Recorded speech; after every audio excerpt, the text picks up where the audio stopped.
is KCAL News Mornings. Both sides of the aisle will be paying close attention to the vice presidential debate tonight. We already saw Vice President Harris and former President Donald Trump square off last month, but now it's up to their running mates to make an impression. Joining us now is Democratic strategist Michael Trujillo and Republican strategist Matthew Klink. Welcome to both of you. Good to see you. Good morning. Good morning. So the presidential debate appears to have impacted the polls, giving Vice President Harris a slight edge. Does the VP debate tonight really matter? Let's start with you, Matthew. You know what? No, they won't. If your listener or if your viewers watch the debate tonight, watch it for strictly entertainment value. The top of the ticket is ultimately what matters. And I mean, look, even in the 1988 vice presidential debate where Lloyd Bentsen completely destroyed Dan Quayle with a line about he's no Jack Kennedy, it had zero impact on the race. It's going to be a really interesting debate tonight. I think that the insults and arguments will be flying fast and furious, but it's not going to make two hill of beans difference in the polls. Michael, your take.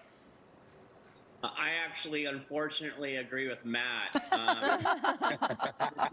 This is a bipartisan agreement. Typically, historically, the vice presidential debates don't have that much impact. But, this cycle, I didn't think we'd be replacing our nominee or President Trump there would be two attempts at his life. So, a lot of things have happened that we have not ever seen in our lifetimes before. So who knows? Well, I know you're both agreeing here, but this is an unusual debate cycle. Usually the vice presidential debate comes in the middle of a number of presidential debates. It seems unusual to me that the presidential candidates are not going to get the last word to the American people in terms of debating. The vice presidential candidates are.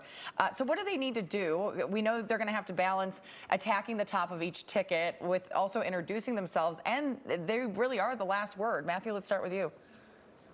Look, I think that tonight's debate will be interesting for a couple of reasons. One, it gives J.D. Vance the opportunity to highlight the error that Kamala Harris made in choosing a very, very liberal Governor Walz from Minnesota.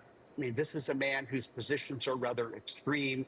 He supports putting tampons in boys' bathrooms in high schools, which culturally is out of step with especially the 7 swing states. It also shows Kamala Harris's lack of, decision-making authority to choose someone like J.D. Vance.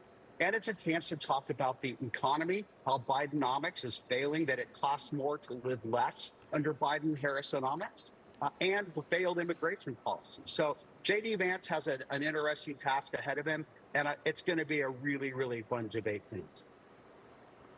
Michael? J.D. Vance is weird. He has the lowest polling of any VP in the history of VPs. Donald Trump is underwater in terms of his favorables. Governor Vance is above water. Kamala Harris, our vice president, is above water in all public polling. Tonight will be interesting, but it's really just going to be, do we really want to tax everything that comes from a different country by 20% and increase the amount of money it costs Americans to live their lives?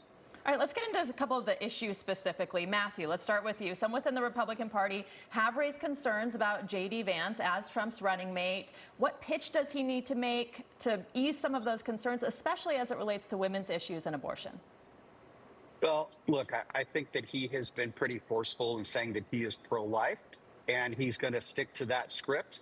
I will note that, J.D. Vance has gone.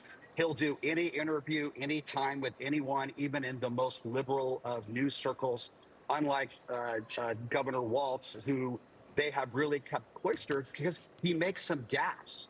He said the other day, we can't afford 4 more years like we've had, tantamount to the fact that, again, the Biden economic agenda has failed. Just look at, But I'm sorry, Matthew, but can we talk about women's issues and abortion? Yeah. Women care. That's my whole point, is that women care about more than one issue. They care that it costs more to buy everything for their families. They care that gasoline is more expensive. They care that the Harris and Biden administration have let 12 million people into this country illegally, and that Kamala Harris has said she supports sex change operations for illegal immigrants and prisoners paid for by the government. So voters are not going to be a single issue voter. The economy and immigration are the two most important issues, and that's what J.D. Vance is going to ride to victory. Well, I think I understand now how J.D. Vance is going to present arguments tonight, hearing from you. But on the other side, Michael, Walz's military record could likely come under attack tonight. Vance has accused him of dropping out of the Army, allowing his unit to go overseas without him. That's an act which Vance has called, quote, shameful. How do you expect Walz to push back on that point? Well, I've never served 24 years in my National Guard, which is what Governor Walz did. He decided to leave the National Guard to run for U.S. Congress, which is also an honorable thing. I mean, he was a public school teacher, a high school football assistant coach. I mean, this guy's life is about public service and giving back. So if they're going to bring up his 24 years of military service, I say bring it on. That is an honorable thing to do. That is a good thing to do, and more of us should be doing it. All right.